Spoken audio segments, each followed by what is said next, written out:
কুমিল্লার বুড়িচং উপজেলার রামপুর এলাকায় একটি ঘর থেকে মা ও মেয়ের মরদেহ উদ্ধার করেছে পুলিশ। মঙ্গলবার সকালে কুমিল্লা সিলেট মহাসড়কের পাশে রামপুর এলাকার ছাত্তার ভিলা নামক বাড়ির তৃতীয় তলায় একটি কক্ষ থেকে তাদের মৃতদেহ উদ্ধার করা হয়। প্রতিবেশীরা জানিয়েছে, ঘটনার পর বাড়ির ছাদ থেকে লাফ দিয়ে পালিয়েছে গৃহকর্তা রাজমিস্ত্রি মীর হোসেন। নিহত গৃহকর্ত্রী জাহিদা আক্তার স্থানীয় একটি জুতা কোম্পানিতে চাকরি করতেন এবং নিহত তাদের মেয়ে মিশু 15 বছর বয়সী। তাদের 12 বছর বয়সী ফাতেমা নামে আরও একটি শিশু কন্যা রয়েছে। তাদের বাড়ি ফেনী জেলার ছাগলনাইয়া বলে জানা গেছে।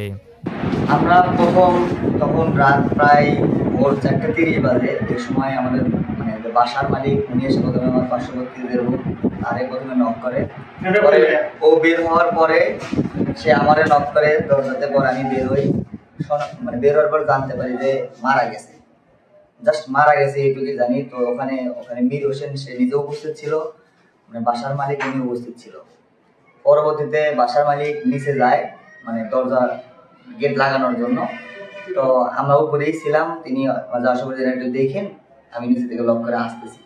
তো এই কথা বলতে বলতেই উনি তখন নিচে যায়। আমরা তখন এই ইউনিটের ভিতরে ড্রয়িং রুমে ছিলাম। সরাসরি এখান থেকে ফোনে কথা বলার অ্যাপ করে উপরে ছাদে চলে যায়।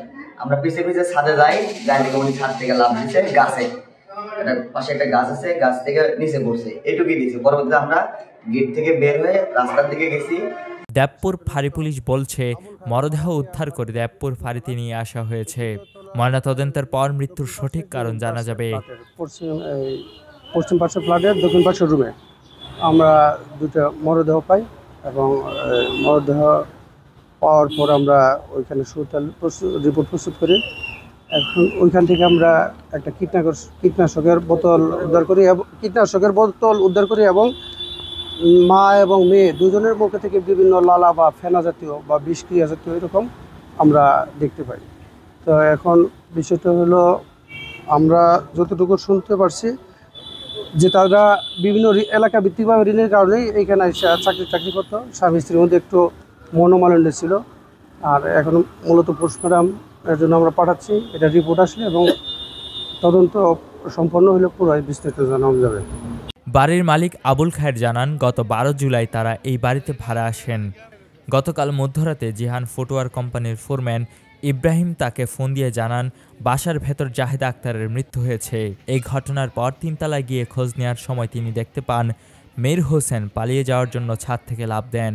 একই ঘরের ভেতরে মা ও মেয়ের মরদেহ পড়ে রয়েছে। পাশের ঘরেই ছিল মীর হোসেনের আরেক মেয়ে ও তার মা। তবে তাদের মৃত্যুর কারণ জানা যায়নি। তো এই হিসেবে ভাড়া থাকতেছে, আর পাশে আমার আর 2জন ভাড়াটে আছে, আরও থাকতেছে। থাকার পর আজকে বললো যে ভাই কি একটা ঘটনা হয়েছে উপরে, আপনি গেট খুললেন না। তখন আমি দেখলাম যে সে সিঁড়ি নিচে আপ ডাউন করতেছে, আনুমানিক 3:30-40 দিকে আর কি। তখন আমি নিচে আবার নামছি যে পুলিশকে তো সম্বাদ দিতে হবে, এটা তো প্রশাসনিক কাজ, এটা তো আমার কাজ না, এটা দুর্ঘটনা হয়ে গেছে। তখন আমি নিচে নামিয়া খালি মোবাইল লইছি, লওয়ার কিছুক্ষণের মধ্যে ধাম হয়ে উপর থেকে শব্দ হয়েছে। শব্দ হওয়ার পর দেখলাম যে টিনের চালে পড়া, তখন তো একটু অন্ধকারচ্ছন্ন, তখন সে পালাইয়া গেছে। এ বিষয়ে বুড়িচং থানার ভারপ্রাপ্ত কর্মকর্তা ওসি মোহাম্মদ আজিজুল হক জানান, সকালে খবর পেয়ে পুলিশ মরদেহ উদ্ধার করে ফাঁড়িতে নিয়ে আসে। ময়নাতদন্ত শেষে মৃত্যুর সঠিক কারণ জানা যাবে।